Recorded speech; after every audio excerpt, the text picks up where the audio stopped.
Good morning, students. In last chapter, I taught you about test, measurement, and evaluation. That chapter has over. Now I am going to teach you about anatomy and physiology. Anatomy and physiology is so much important chapter for you. Now I am going to discuss anatomy and physiology. As you know about that, being a human, our body run like a machine. हमारा शरीर जो होता है वो एक machine की तरह काम करता है और हम मशीन तब तक सही चलती है जब तक उसके जो मशीन के पार्ट्स होते हैं वो सही ढंग से काम करते हैं। हमारा शरीर भी उसी तरह है। हमारा शरीर उसी तरह फंक्शन करता है जैसे एक मशीन काम करती है। हमारे शरीर में ढेर सारे ऑर्गन्स होते हैं जिनकी अपनी पर्सनल फंक्शनिंग होती है और वो अपनी फंक्शनिंग के अकॉर्डिंग काम करते हैं। वो हमारे लिए 24 आवर्स ड्यूटी पे रहते हैं। वो एक्टिविटी को परफॉर्म करते हैं, उसी के अकॉर्डिंग हमारी बॉडी चलती है। अगर कोई फंक्शन हमारा सही ढंग से नहीं चलता है तो उसके लिए ढेर सारी समस्याएं होती हैं और समस्याओं का निदान तभी हो सकता है जब हमारी मशीनरी ऑर्गन्स सही ढंग से काम करें। तो today we will study about anatomy and physiology. As you know, anatomy it's a branch of biology which deals the human body structure. This science provides us detail about human structure and its shape and interrelation of various part of body. ये हमारे शरीर के विभिन्न अंगों से जुड़े हुए हैं जिससे उनकी फंक्शनिंग स्मूथली चलती है और वो कई चीज़ों में हमें सहयोग प्रदान करते हैं। Physiology it's a branch, it is science which deals with the functioning of various organs or system, their relationship with other organs and their effect. जिसका तात्पर्य है कि ये फिजियोलॉजी जो होती है जितने भी हमारे ऑर्गन्स होते हैं उनकी फंक्शनिंग से पूरी तरीके से जुड़ी होती है। ये फंक्शनिंग तब तक सही चलती है जब तक हमारे ऑर्गन सही ढंग से काम करते हैं। तो उसी को हम फिजियोलॉजी में अध्ययन करते हैं। So now I am going to tell you about main system of human body. So first, skeleton system. Skeleton system so much important for us. It gives us proper shape, size and structure. और ये हमारे शरीर को एक बढ़िया ढांचा प्रदान करता है, सही ढंग से शेप देता है और सही इसकी फंक्शनिंग होती है। और दूसरा है हमारा मस्कुलर सिस्टम। मस्कुलर सिस्टम को हम मसल से रिलेटेड होता है और जो हमारे लिए बहुत इम्पॉर्टेंट होता है। अगर हम ऐसे देखें तो ये मस्कुलर सिस्टम बहुत इम्पॉर्टेंट है क्योंकि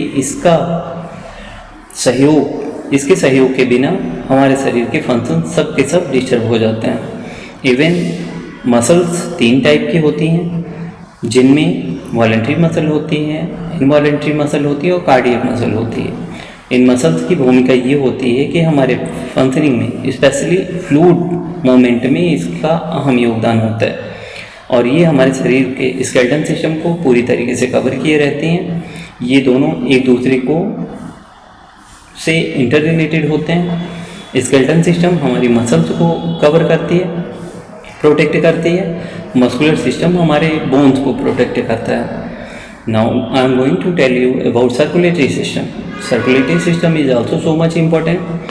हमारा सर्कुलेशन, हमारा ब्लड सर्कुलेशन जो होता है वो मसल्स की वजह से होता है और आपको पता ही है कि सर्कुलेटरी सिस्टम का मेन ऑर्गन जो होता है वो हार्ट होता है जिसके 4 चैम्बर्स होते हैं और ये चैम्बर ब्लड को प्योरीफाई करते हैं, पंप करते हैं, फिर पूरे ऑर्गन में पहुंचाते हैं। और उसके बाद है respiratory system. Respiratory system belongs to our lungs और लंग्स के अलावा जो हमारे विंड पाइप होती है, लंग्स होता है, ट्रैकिया होता है, ये ऑर्गन्स, डायफ्राम होता है, ये ऑर्गन्स जो है हेल्पफुल होते हैं रेस्पिरेशन के लिए, चाहे वो इंटरनल हो चाहे वो एक्सटर्नल हो या टिश्यू रेस्पिरेशन हो। इसके लिए ये बहुत इम्पॉर्टेंट होता है क्योंकि इंटरनल और एक्सटर्नल 2 टाइप की रेस्पिरेशन होती है और ये बहुत इम्पोर्टेंट है। अगर हम सांस ना लें कुछ देर तो हमारी हालत ख़राब हो सकती है। तो just imagine if this function will not smoothly then a lot of problem will be. Next system will be digestive system. Digestive system is also so much important for us. इसके लिए जो हमारा स्टमक होता है और intestine होती है, इसकी अहम भूमिका होती है। और इसकी अहम भूमिका इसलिए होती है कि फूड जो होता है वो हमें एनर्जी प्रोवाइड करता है और ये डाइजेस्ट होता है हमारे स्टमक में। जहाँ पे डाइजेस्ट होता है वहीं से हमें एनर्जी मिलती है और वो एनर्जी फिर हम अपने डेली रूटीन कामों में यूटिलाइज करते हैं। Next system will be nervous system. Nervous system आपको पता ही है, you know very well about that. Nervous system is also so much important. ये हमारे ब्रेन से सूचना का आदान प्रदान करता है। इवन कंडीशन बहुत अच्छी हो then it's good, but nervous system में एक्सान होता है, डेंड्राइट्स होता है, न्यूरॉन होता है, इनका काम ही होता है सूचना भेजने का और ले आने का। And next system will be here glandular system. Glandular system is also so much important for us because various glands we will study through it. And after that excretory system. excretory system का जो main organ होता है वो होता है हमारी kidney और skin, जिन दोनों का काम ही यही होता है कि जो हमारे वेस्ट पदार्थ होते हैं उनको बाहर कर देना। तो ये दोनों और किडनी और स्किन का काम ही होता है जो एक्स्ट्रा चीज़ें होती हैं उसे हमारे शरीर से बाहर कर देता है, जिससे हमारी बॉडी का बैलेंस बना रहता है। Next one reproductive system. Reproductive system is so much important for us because we know about that. अगर हम ह्यूमन बीइंग हैं तो उसके लिए बहुत ज़रूरी है कि हम अपने जैसा, अपने वंश को चलाने के लिए अपने जैसे ही बच्चों को रिप्रोड्यूस करते हैं।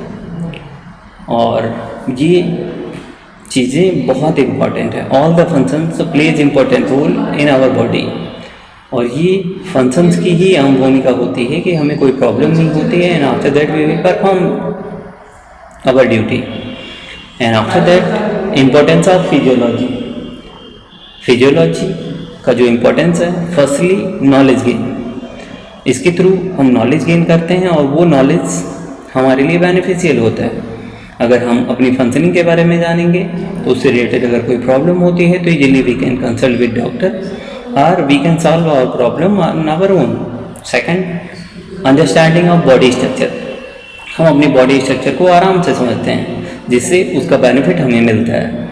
अगर हमारे शरीर में कोई समस्या होती है तो हम इजीली उसे समझ जाते हैं, उसी के अकॉर्डिंग ट्रीटमेंट करते हैं। Understanding the body organs. It means organs which plays important role in our body. अगर हम सारे ऑर्गन्स के फंक्शन को जान रहे हैं, अगर कहीं कोई समस्या होती है, if any problem will be, तो we will meet with doctor. Doctor से मिलते हैं, उसी के अकॉर्डिंग सलाह लेते हैं, वो हमारी पूरी हेल्प करता है और ट्रीटमेंट करता है। Help to understand body. ये हमें हमारे शरीर को समझने में भी काफ़ी मदद करती है। बिकॉज अगर हम जानते हैं कि हमारी फंक्शनिंग क्या है तो इसके लिए बहुत ज़रूरी होता है कि firstly we know about how to improve our health. Help to improve our health, it means it also helpful to improve our condition, our body gesture. It only and only depend on us. जो हमारा खान पान होता है, जो हमारा रहन सहन जो हमारा खान पान होता है, उसकी अहम भूमिका होती है हेल्थ इंप्रूवमेंट के लिए। Next one, prevent health problems. Health से रिलेटेड जो भी प्रॉब्लम्स होती हैं, अगर हमें अच्छे से पता है कि एनाटॉमी और फिजियोलॉजी क्या होती है, तो it can be helpful to prevent any type of health problems. Next point will be here improve efficiency. It means it help us to improve our efficiency also. Next, understanding the cause of health problems. अगर हमारे शरीर में कोई problem होती है तो easily we can understand what the reason, what the cause of health problem, and after that we can reform it, we can improve it. Now today's homework will be, what do you mean by anatomy and physiology? Mention various system of human body. Thank you so much. Have a nice day.